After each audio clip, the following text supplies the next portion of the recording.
This is a Momentum Media production.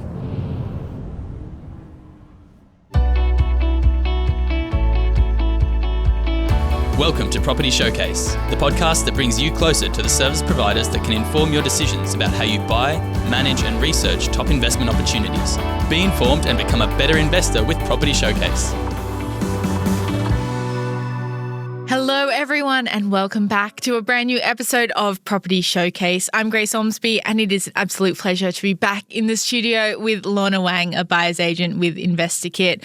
Last time Lorna was on the show, we did talk about the perks and pitfalls of a first home buyer scheme. She is back today with plenty more tips for buyers looking to get on the property ladder. Lorna, welcome back to the show. Thank you so much for taking the time. Hey Grace, good to see you again. Thank you so much. It's spring.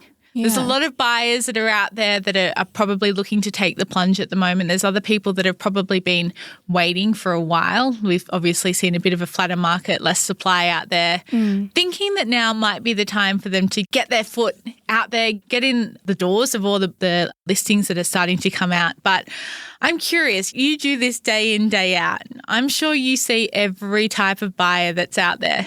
Yeah, so there's definitely lots of different types of buyers out there, and I'd say that there's ones that purchase the first couple of opens or the first couple of open homes that they go to, and then there's others that might take months on end before they end up securing a property. And there's probably other people that just stay paralysed and don't do anything at all. But I'm assuming when you're at a buyer's agency, people are a little bit more forthcoming and ready to strike, I guess, if they're coming to you saying, hey, we need help buying a home. Yeah, so ones that are coming to us, right, we hold their hands pretty much and just take them through that process of helping them secure the property and, just like looking after them pretty much. Everyone can do, I think, with a helping hand, guiding them along the process, because there is so much about that property buying process that a lot of people don't do very often. It's only when you've got professionals that are doing it day in, day out that they really get to understand the process. And that's what I think is so cool about today's episode and the things we're going to talk about, because Lorna, you've got plenty of tips and some advice for people about how, I guess, the property campaign goes. I definitely do have a couple of tips for the listeners as well. And in terms of a buyer's agency with InvestorKit, we've actually purchased over 600 properties professionally. Wow. So we have definitely got that experience to, take our buyers through the process of securing one that's not only, I guess, a good quality property, but also in an area that is also going to grow in value. And I mean, I know we always talk about on this show about how people shouldn't be taking an emotional approach when they go into investing, but I'm sure you even get emotional buyers coming to you just like, I'm just not sure what to do. Yeah, I mean, we have ones that they'll come to us and, they'll work with us, and then even when we've got a property in front of them that's passed all our due diligence and all that, they still second guess themselves sometimes as well. So it is a little bit about taking the plunge, but having that understanding behind you can really, I guess, be that helping hand. So what can you tell us about the property campaign? Because, I mean, it's a long process. And when you're coming in as a buyer, you're only really seeing one side of it. So I'm really curious as to what you think is worthwhile people knowing that maybe don't look at this every day. Yeah, when you buy a property, right, it's really important to understand the property campaign. So prior to a property actually being listed online, typically an agent would have sat down with the vendor and, considered various campaign styles.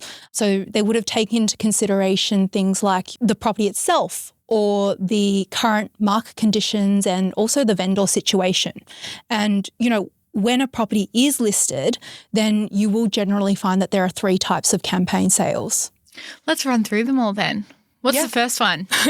Well, the first one, that would be your auctions. And we typically see these in places like Sydney and Melbourne. And it's also a style that's more used in a hot market because it creates that pressure cooker situation. Now, when it comes to this type of campaign, I would say that, vendors probably love them purely because a winning bid is an unconditional sale. And also it is often perceived that vendors would get the highest price using this type of campaign. Now, when it comes to buyers, on the other hand, they probably hate them purely because you do really have to have your ducks in a row prior to auction day. And so that means things like getting your pest and building inspections done, making sure that the property is structurally sound, and just because you have to buy the property as is. Another thing is you really do need to have your financing fully approved as well. Now, on top of this, when it comes to a buyer, you really need to go in prepared for auction day and also have a price limit that's predetermined because, you're pretty much locked in if you're the winning bid. Now, a little tip for the listeners, that would be probably to write down your bidding increments on a little notepad and just cross them off whilst the auction's occurring because, things can get really heated in the moment, and also a lot of people tend to lose sight of the original plan. I wouldn't be surprised if even the least emotional investor out there probably gets to an auction and puts some of those plans out the window. So that is a great tip on actually having it written down. and just, keeping you cool and making sure your eye is on the prize because especially if you're investing, you're not going to be living in the property most of the time, are you? Exactly. So what about then other methods? Because we do see auctions obviously across Sydney and Melbourne, but it's not the only way that houses are transacted across the country. Yeah, so another one that's really common, that would be your price range or guide. And so with this style, you typically go back and forth with an agent until an agreement is reached. And just an FYI, with these sorts of campaigns, agents can actually be managing multiple offers at the same time as well. Now, at times as well, you might also see deadlines that are advertised with the campaign. And so I'd highly recommend just speaking with the agent directly because they can close that at any point in stage. And I've actually seen this occur before, especially where there's a property where there's a lot of interest. And agents, what they want to do is they want to maximise the excitement of buyers at the first few open homes to pretty much prevent the campaign from going stale. I'm guessing we see a lot of this when we don't see auctions, especially that spring market period. We're obviously going to see a lot of auctions, but for anyone that doesn't go down that path, they're probably going the price range guide at this point in time. Is that a fair assumption? Yeah, definitely. So yeah, these two are probably your most common ones. And especially with spring right now, this is the time when we do often see a lot more properties come onto market. So that's 1, 2, and then I think you said there were 3. Three different types of campaign. What's the third one then? So the last one, that is your offers over or expressions of interest. So this is more used to test the market. And I've also seen this style used when a vendor doesn't have a solid commitment to actually selling their property either. Okay. Yeah. So what it does is it invites buyers to put in their best and final offer. And then typically there is a deadline where all those offers are presented to the vendor and then they may or may not pick one. Yeah. Does that happen very often? Do you see it much in your work? It's typically more used in markets where conditions are a bit more uncertain. So we actually saw this style of campaign being used during COVID in 2020. Okay. Because there was just a bit more uncertainty. For sure. So now that we know those 3 things and we've got some great tips on what those campaigns can look like and how we can be harnessing those, I still feel like there's probably then a roadmap that comes into play to make sure that you're on track and make sure you're ticking off boxes because, yes, you might have the auction process nailed or you might have the price range guide thing nailed, but it doesn't mean that you have picking a property nailed. What are some of the things that you look at? I mean, again, you're doing this day in, day out, and you've got checklists and balances to be looking at. What are some of the things that buyers can be looking out for when they are really serious about taking the plunge and getting on the property ladder? Yeah, when someone has a property in front of them that they are interested in purchasing, it's so critical to have a clear evaluation framework to just determine the price point of that property. One thing, right, you don't want to be overpaying and you also don't want to be constantly missing out because at the end of the day, you do want to be in the market so that you have your investment working for you. And it does take a lot of time to be going and searching for that right property as well. And so when it comes to determining the price point of a property, you really need to find that sweet spot. And also having a framework just minimizes the emotional aspect to the whole buying situation. And so as professional buyers, we use the same methodology as a property valuer. So we'll look at comparable sales and have a grading system. Okay. So what does that kind of look like then? Because that probably is that framework. What are some of the things that you do look at? Like, how does your methodology actually work? Yeah, so when we have a property that we like that's passed our checks, we'll assess properties that are similar in terms of the number of beds, baths, your land sizes, the materials used, or maybe the style of property. So for example, we'll look at a brick home versus another brick home, or a high-set property versus another high-set property. And then we'll look at properties that have sold recently and also in the same area. So within a 2-kilometre radius. That's pretty small, isn't it? Yeah, within a 2-kilometre radius that have sold within like the past 3 months. That sort of thing. And that does give you that framework that you can just rinse and repeat. Even if you don't end up buying a property, you can go, okay, well, I'm going to do the exact same process at the next place I look. Yeah, exactly. And one thing as well, when it comes to data, you also can stretch that out a little bit further. However, you do want to be as close as possible to kind of get that accurate range as well. And you brought up brick versus brick, so you wouldn't compare a brick house to, say, a fibro house? No, definitely never. not. No. Yeah, just because, the price points are different. So a brick home will always be worth more than a weatherboard home.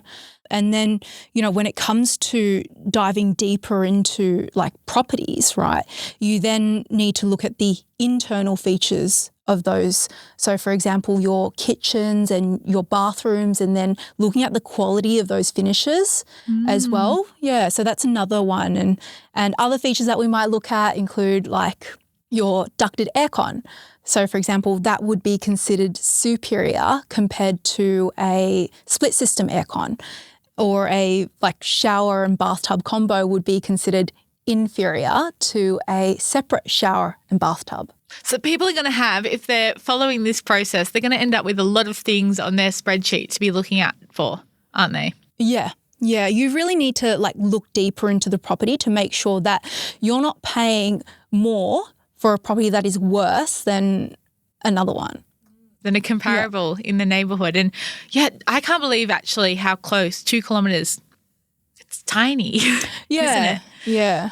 Is it very much just to make sure that you are really honing in on what is making those properties maybe cost something different, or why maybe you should be paying an extra 20 or 30,000 for one particular house compared to another? Yeah, exactly. So for example, a property that might be on one side of the highway might be worth 200K less than the other side of the highway. And so we do need to consider the positioning of those properties within also the neighbourhood as well. And some of these are quite subjective, but then obviously it all comes back to our costing. It's all based on that cost analysis, isn't it? Very interesting. So that's going to be a big process for people to be doing by themselves, isn't it? Yeah, it is definitely a process that you need to have data for. Like you need to be able to access that sort of data to do those sorts of research and, just create that tighter price range. And it's about understanding the value of that property. What else do people need to know about? So now we've got not only an understanding of the buying process and the different types of campaigns that are out there, but now we have a framework with which we can start to create and map out for ourselves. Is there anything else that buyers should know that they maybe don't know about the property buying procedure? Yeah, so the last one, I'd probably say that is to track market heat. Now, if you are buying in a growing area, to get ahead of the pack, you need to understand, what is that market doing in terms of growth on a month-to-month basis. And so at InvestorKit, our research team, they do a lot of data and market heat tracking. They look at the growth rates of a suburb. What has that suburb been doing? And then we'll also look at other data points like your days on market or sales volumes, those sorts of stats. I've heard about market heat before, but not really heard about it in this concept and why you should be tracking it. How do you even go about doing something like that? Because obviously it is so dependent on external factors as well as internal ones. Yeah, so I can give you an example of how you might be able to track market heat. So say a market has grown by 10% over the last 12 months. Now, it'd be safe to assume that that market's been growing at roughly about 0.8% per month. And so if a property that sold 6 months ago for $500,000, you could say that that property's increased in value by 5%. Now, this means that it's worth about $525,000. And so if there is a property that is similar to the one that sold 6 months ago, the one that's just been listed, it'd be safe to assume that it's probably worth around $525,000. And so that is how you create a bit more of a accurate price range. And that's how you'd implement market heat. Yeah, it's a longer term view. So, I'm guessing this information can all be found on historical sales on the property platforms and everything out there. Is it also a matter of talking to real estate agents and finding out some of the maybe listings or sales that they've achieved over the last couple of years even? Yeah, you wouldn't want to go too far back, but you do want something within the past, say, 6 months. That sort of data would be more accurate to kind of calculate that. Yeah, for sure. One last thing actually that I'd love to pick your brains about, and that's around off-market, because they're really hard to track, the actual data on off-market sales. It's something, there's some lag period, isn't there, before you actually can see those sales appear in official data. How are you seeing the off-market sales at the moment, just given how much hype there's sort of been around this spring and the properties are actually being listed? Because so many off-market properties are never listed. Yeah, so not sure if you know this, but around about 20% of properties are actually transacted off-market. So a lot of buyers, they actually wouldn't see those online. And so we've got a team of about 5 at InvestorKit, and what they do is they call agents on a daily basis to network with them and secure those properties where they might not be suitable to be put online. And so last month, as an example, we had 60% of our properties purchased off market. Yeah, wow, that's a lot. Yeah. It's something that we do talk a lot about at Smart Property Investment, but I think it's probably worth reiterating to people. What are some of the actual benefits of going off market, of looking at properties that actually haven't been listed from your perspective? It's about them not being listed online, and so therefore you don't have that competition. And that just eliminates, people who might be emotional buyers, especially owner-occupiers who might be willing to pay a little bit more to secure the property. That's probably your main benefit of buying something off market. Music to the ears of every investor that's listening to this episode. Lorna, thank you so much for taking the time today. I feel like we have given everyone a very comprehensive guide and rundown of not only what to expect from the buying process, but how they can best harness the process and take that emotion out of it themselves. Thank you so much for your time. How can people reach out if they want to know more from you? Yeah, thanks so much, Grace. If they'd like to reach out to me and have a chat, they can catch me on my website. That's lornawang.com.au. And I feel like we talked about it last time, and I want to reiterate it to people that even if they're not sure that they're ready to be buying, you're always down for a really casual chat just about what's going on and what you're seeing. Yeah, no, I definitely love chatting about property. So yeah, I'd love educating people on not making those mistakes that I initially did when I was really young. And so hopefully this helps some of those buyers out there. You would not be in this position today if you weren't great at what you're doing. Lorna, again, thank you so much for the time. And to everyone who is listening along, we hope you have enjoyed this episode. If you have any questions, editor@smartpropertyinvestment.com.au. Otherwise, lornawang.com.au. And as I said, and we will also put some of that information in the blurb for this episode as well if you've missed it. So until next time, stay safe and well wherever you're listening from. Bye-bye. The information featured in this podcast is general in nature and does not take into consideration your financial situation or individual needs and should not be relied upon.